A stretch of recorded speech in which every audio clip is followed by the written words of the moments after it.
तो आज हम भारत में शासन करने वाले अंग्रेज गवर्नर के बारे में चर्चा करेंगे, जिसका एक विशेष ट्रिक है कमीहा चेरी इबे लिबे बेटे।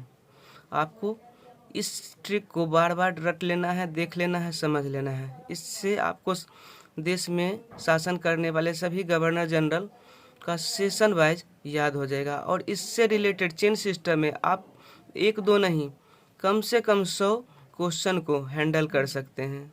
तो ट्रिक है कमीहा चेरी इबे लिबे बेटे। अब आते हैं इसका विस्तार से।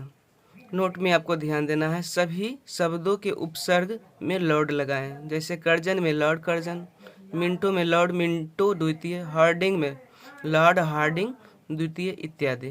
तो ठीक है, अब चलते हैं फिर एक बार मैं ट्रिक को देखता हूँ ताकि आपका कॉन्सेप्ट क्लियर हो।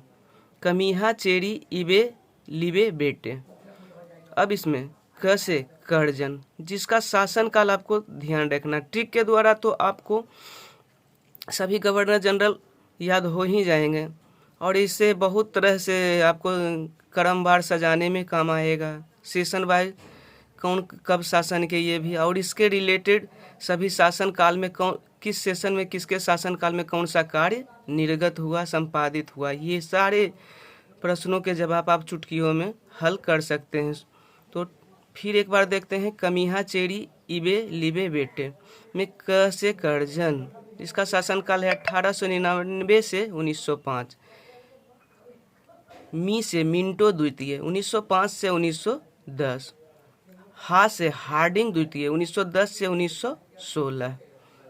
चे से हो गया चेम्सफोर्ड 1916 से 1921 ईस्वी में शासन किए। दोस्तों इसमें आपको विशेष ध्यान देना है, चेम्सफोर्ड के शासनकाल में ही जालियांवाला बाग हत्याकांड हुआ था। इसी तरह रिलेटेड अनेक प्रकार के घटनाओं कौन किसके शासनकाल में हुआ आप आसानी से हल कर लेंगे।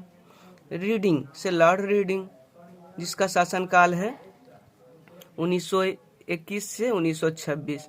आते हैं इरविन, जिसमें देखिए आप ध्यान रखिएगा गांधी इरविन समझौता कब हुआ, किसके शासनकाल में हुआ, ये सब आसानी से याद होगा। सेशन तो आप चुटकियों में ये कर लेंगे। तो है इरविन, लॉर्ड इरविन 1926 से 1931। अब बे से बेलिंगटन, बेलिंगटन 1931 से 1936।